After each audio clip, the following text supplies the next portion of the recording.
జగిత్యాల జిల్లా కోరుట్ల హితీక్ష హత్య కేసులో పోలీసులు దర్యాప్తు ముమ్మరం చేశారు. హితీక్ష చిన్నమ్మ సెల్ ఫోన్లో హత్య చేసేందుకు సంబంధించిన వీడియోలను గుర్తించారు. హత్య జరిగిన ప్రాంతాన్ని మమత 5-6 సార్లు వచ్చి వెళ్లింది. ఇంట్లో మమతను చిన్నచూపు చూశారని హితీక్ష తల్లి నవీనపై మమత కక్ష పెంచుకున్నట్లు తెలుస్తోంది. హితీక్షను గొంతు కోసి చిన్నమ్మ మమతనే చంపిందని పోలీసులు ప్రాథమికంగా నిర్ధారించారు. హత్య కోసం వాడిన పరికరాలను పోలీసులు స్వాధీనం చేసుకున్నారు.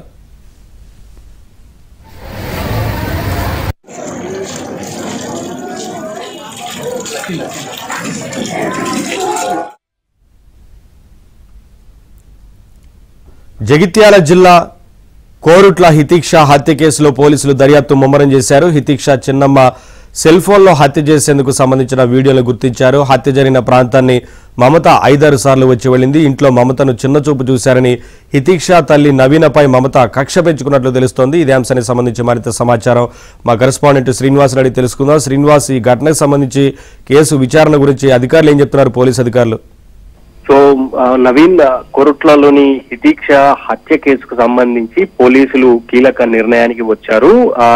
ఈ హత్య అంటే హితీక్ష హత్య కేసులో ప్రధాన నిందితురాలిగా ఆమె పిన్ని మమతనే హత్య చేసి ఉందని ప్రాథమికంగా నిర్ధారణకు వచ్చారు. ఎందుకంటే మమతను ఇంట్లో చిన్న చూపు చూస్తున్నారన్న కోపంతో హితీక్ష తల్లి పైన ఆమె కొంత కక్ష పెట్టుకుంది. మరోవైపు ఈ కేసులో ఇంకో కీలకమైన అప్డేట్ ఏంటంటే హత్య అంటే బాత్రూమ్ లో చిన్నారిని చంపి పడేసి వెళ్ళిన తర్వాత అక్కడికి 3-4 సార్లు వచ్చింది మమత వచ్చి వెళ్ళింది అన్న సీసీటీవీ ఫుటేజ్ ను కూడా పోలీసులు స్వాధీనం చేసుకున్నారు. అయితే మరో కీలకమైన విషయం ఏంటంటే హితీక్ష వాళ్ళ పిన్ని అంటే హత్య ప్రధాన నిందితురాలుగా చెప్తున్న ఈ మమత బెట్టింగ్ యాప్స్ లో కూడా కొంత పెద్ద మొత్తంలో డబ్బులు పోగొట్టుకుందని కూడా పోలీసులు ప్రాథమికంగా నిర్ధారణకు వచ్చారు. అయితే హత్య ఘటన తెలుసుకున్న తరువాత హితీక్ష తండ్రి అలాగే హితీక్ష బాబాయ్ ఇద్దరు కూడా దుబాయ్ నుంచి వచ్చి కన్నీరు మున్నీరుగా విలపిస్తున్న పరిస్థితి.